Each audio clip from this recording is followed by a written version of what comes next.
रुको रुको रुको भाई, स्किप मत करो मत करो भाई मत करो। और पैसे नहीं ले रहा मैं आपसे, सब्सक्राइब करने के फ्री है। चलिए स्टार्ट करते हैं। तो एपिसोड की शुरुआत में हमें जीशो और दाजी को दिखाया जाता है। दाजी कहती है चलो हनी घर चलते हैं, और वो लोग मेंशन में पहुंच जाते हैं जहाँ पे वो जीशो कहता है कि मैं तो अपने कमरे में जा रहा हूँ, दाजी तुम कोई और कमरा देख लो।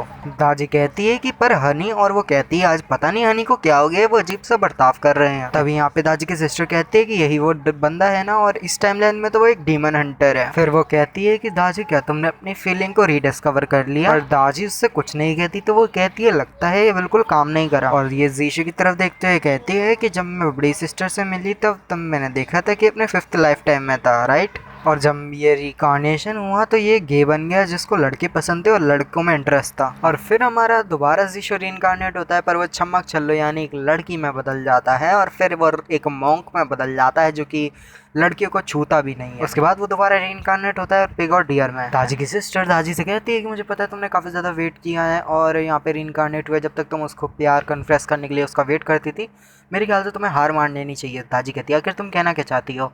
और तभी वो कहती है कि मैंने कहा, पर दादी उसको टोकते हुए कहती है कि मैं अपने हनी के कमरे में वापस जा रही हूँ, उससे कुछ बात करनी है, और वो वहाँ से चली जाती है। तभी यहाँ पे हमें जीशो का सीन दिखाया जाता है जहाँ पे जीशो सोच रहा होता है कि भाई उसने मेरे से मिलने से पहले कहा था कि उसने दाजी ने जो है मेरे जैसे दिखने वाले को बंदे को देखा है। इसका मतलब तो एक ही बात है कि मेरे से पहले दाजी ने मेरे जैसे दिखने वाले बंदे से बात की है, या फिर उससे वो मिली हुई है, तभी उसने मेरे से ये क्वेश्चन पूछा। तो इसका मतलब क्या है कि दाजी किसी मेरे जैसे दिखने वाले बंदे को जो है डेटिंग कर रही है, और अगर ऐसा है तो वो अपने आप को रिकॉग्नाइज नहीं कर पाएगी। और ऐसे ऐसे करके कुछ सोच रहा होता है, और फिर बोलता है शायद एक ही पॉसिबिलिटी बनती है रिकार्नेशन। और वो कहता है शायद ऐसा तो नहीं है कि शायद पहले के ज़माने में मैं दाजी से मिला हूँ और दाजी उसको पसंद करती है, और अगर ऐसा हुआ तो भाई।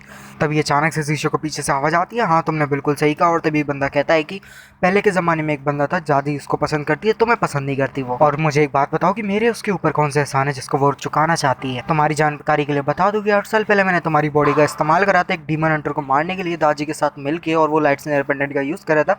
तुम्हारी बॉडी जो है वीक थी, तो मैंने तुम्हारी बॉडी को पोजेस कर लिया था। और साथ वो कहता है वो पुराने वाले जीशो को ढूंढते हुए आई है, तुम्हें नहीं। और वो कहता है क्या तुम वाकई मैसेज कह रहे हो। वो कहता है मैं तुमसे झूठ क्यों बोलूंगा। देखो वो अपने लिए एंटरटेनमेंट को ढूंढ रही है, क्योंकि वो उसने इतनी सारी जिंदगी चाहिए और वो बोर हो गई है ये सब जी के, और वो उसको थोड़ा एंटरटेनमेंट चाहिए। देखो उसको तुम्हारे अंदर कोई भी इंटरेस्ट नहीं है, वो तो अपने पुराने इनकारनेशन को ढूंढते हुए आई है, तो तुम ज्यादा सीरियस मत लेना। जीशो उस बंदे से कहता है कि तुमने एक बहुत बड़ी गलती कर दी है। वो बंदा कहता है कि मुझे पता नहीं तुम क्या कह रहे हो। और तभी जीशो कहता है कि तुम खुद पता लगाओ। और फिर ये बंदा कहता रह जाता है कि मुझे बता के जाओ, मुझे बता के जाओ। पर जीशो वहाँ से चला जाता है, और वो कहता है आखिर तुमने यार हिम्मत कैसे कैसे बात करने की, जिसने मेरे साथ ऐसे बात करी उसको मैंने छोड़ा नहीं है। और क्या एटेस्टेबल एटीट्यूड है, और तुम्हें बताने नहीं है तो मुझे बताओ मत। और वैसे भी अगर तुम मुझे नहीं बताओगे तो भी मुझे पता चल जाएगा, क्योंकि मैं तुम्हारे जो है स्पिरिचुअल रिलम के अंदर हूँ, तो मुझे तुम्हारे थॉट्स के बारे में पता चल जाएगा जो भी तुम सोच रहे हो। चलो देखते हैं कि तुम क्या सोच रहे हो। ड्रैगन कहता है चलो मैं भी देखता हूँ। जीशो स्पिरिचुअल रिलम से बाहर आने के बाद कहता है कि वो बंदा तो पागल हो गया होगा गुस्से से, वो उसकी हिम्मत कैसी मेरे को एक मिनट, शायद से वो मेरे थॉट्स को पढ़ सकता है। तभी ये बंदा उस बंदे से कहता है लगता है इसको पता चल गया कि हम इसके थॉट को पढ़ सकते हैं। वो बंदा उससे कहता है अगर पता चल गया तू भी क्या कर लेगा, ये अपने थॉट को बंद थोड़ी कर पाएगा, और ये सोचना बंद नहीं कर पाएगा। पर वो वहाँ पे गाली देने लगता है जीशो दोनों को,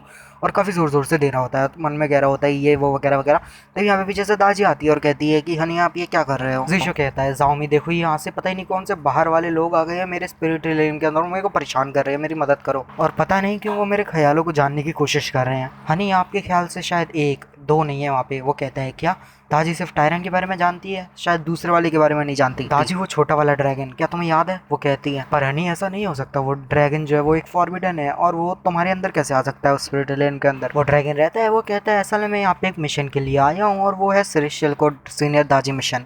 और आखिर ये बंदा मुझे सीनियर क्यों कह रहा है, और आखिर ये बंदा है कौन, ये बच्चे को कहाँ से उठा ले जीशो तुम। वो ड्रैगन उससे कहता है आओ जी हाँ मेरे फादर हैं, और आओ वो मेरे जो है ओल्डर ब्रदर हैं। इस ड्रैगन ने अभी क्या कहा, अभी इस ड्रैगन ने कहा आउडिंग। जो आउडिंग है वो थंडर गॉड अप्रेंटिस है, और मेरा नाम आवू है। दाजी ड्रैगन से कहती है आवू।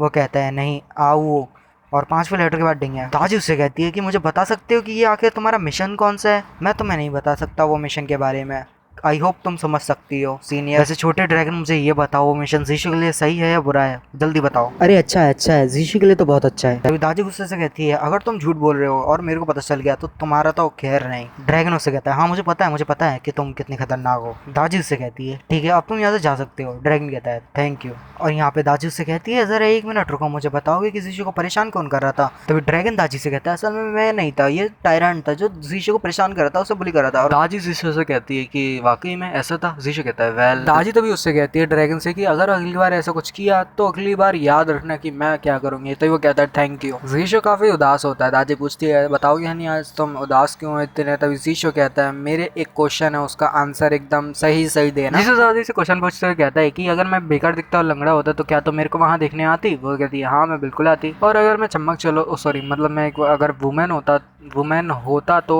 तुम आती। वो कहती है हाँ मैं बिल्कुल आती। और अगर मैं कमीना पर्सन होता तो क्या तुम आती। वो कहती है हाँ मैं बिल्कुल आती। जीशु चिल्लाते हुए कहता है क्या मतलब तुम मेरे लिए आती। मैं पहले ही कह दे रहा हूँ तुम मैं चाहे कैसे भी दिखता हूँ तुम्हें मेरे लिए आना नहीं चाहिए, चाहे मैं डेवल हूँ चाहे वुमन हूँ चाहे कुछ भी हूँ। मन में कह रहा होता है प्लीज़ एक बार कह दे नहीं आती।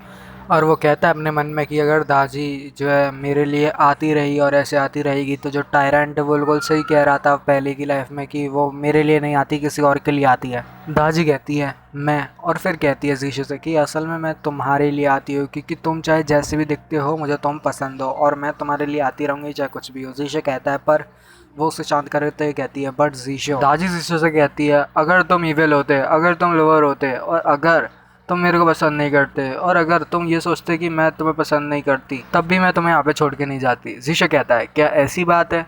अब यहाँ दादी कहती है जीशो तुम कुछ ज़्यादा ही ओवर थिंकिंग कर रहे हो। हनी मुझे पता है कि आप ये क्वेश्चन किस लिए पूछ रहे हो, मुझे पता है कि आप ये सोचते हो कि मैं आपके लिए नहीं बल्कि किसी और के लिए आती हूँ है ना। जीशो कहता है हाँ तुमने बिल्कुल सही कहा। दादी तभी जीशो से कहती है कि टाइम को अंडर एस्टिमेट मत करना जीशो, 10 साल ही काफ़ी है सब कुछ वॉश करने के लिए। दादी तभी जीशो से कहती है कि अगर मैंने किसी को ढूंढ लिया जिसको मैं लाइक करती हूँ तो मैं उसी के साथ रहूंगी। जीशो तभी कहता है कि अगर तुम किसी बंदे को ढूंढ रहे हो जो तुम्हें पसंद हो तो फिर तुम उसकी सोल का पीछे क्यों करती हो। हाँ मुझे नहीं पता पर मुझे बस फॉलो करना है। मैं भी चाहती हूँ कि जो है मैं भी डेट करूँ उधर पेपर के साथ पर मैं कभी प्यार में गिरती नहीं। तभी वो जीशो दादी से कहता है असल में बात यह है कि तुम, वो कहता है ज़ाओमी असल में तुम उसके प्रभाव के नीचे हो। और तभी कहता है मैं उसके सारे ख्याल दिल से निकाल दूंगा और तुम्हें अपने प्यार में गिरा दूंगा। वो कहती है अच्छा ठीक है। दादी कहती है क्या तुम्हें और कुछ कहना है जीशो। वो कहता है नहीं मुझे और कुछ नहीं कहना। और साथ में वो जो रहता है वो कहता है कि तो तुम्हें क्या चाहिए। वो कहता है मुझे तुम्हारे क्लोज आना है। और फिर यहाँ पे कुछ ऐसा होता है। तभी यहाँ पे दाजी की सिस्टर कहती कि भाई ये लोग कब तक लगे रहेंगे, क्या इन्हें सांस की जरूरत नहीं है। तभी यहाँ पे जाओ भाई कहती है 5 मिनट 45 सेकेंड्स तक लगे पड़े हैं और ये वर्ल्ड रिकॉर्ड है। तो दाजी की सिस्टर कहती है कि तुम कौन हो। वो कहती है कि असल में जो है जीशु का ट्रम्प कार्ड हूँ और मैं सबसे स्ट्रॉन्गेस्ट टूल हूँ। दाजी की सिस्टर से कहती है पर तुम तो देखने में बिल्कुल वीक लग रही हो।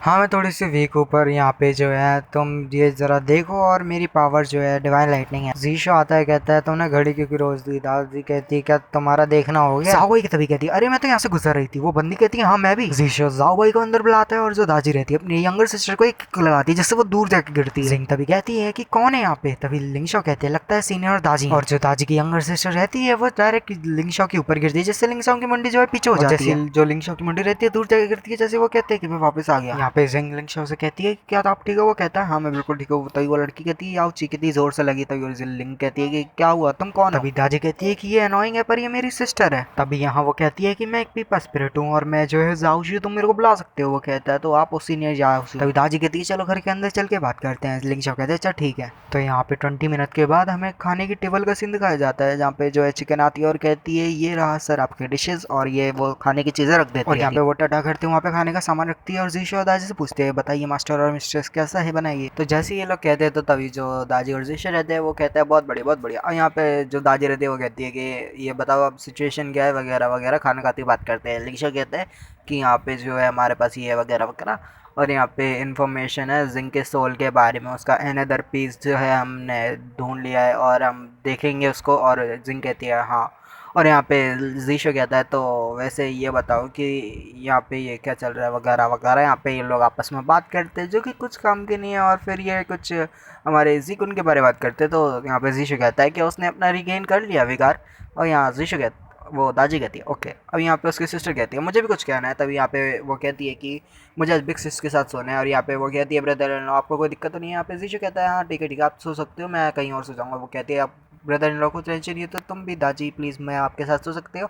बिग सिस कहती है अच्छा ठीक है अब चुप हो जाओ। यहाँ पे ये वो जो हमारा लिंगशा रहता है वो कहता है तो मैं जीशु को अपने कमरे में सुला लूँगा। यहाँ पे वो कहती है अच्छा ठीक है तो तुम चाहो तो दोनों सो सकते हो। तभी वो कहता है अगर जीशु तुम्हें नींद नहीं आया तो मैं दादी का सर लगा लूँगा जैसे तुम्हें मज़ा आएगा। अब यहाँ पे जो दादी रहती है वो काफ़ी गुस्सा हो जाती है और कहती है डॉल्फिन क्या तुम मरना चाहते हो? और इसी के साथ ये वाला एपिसोड यहीं पे ख़त्म हो जाता है। मिलेंगे अगली वीडियो में, तब तक के लिए सायोनारा, पीस और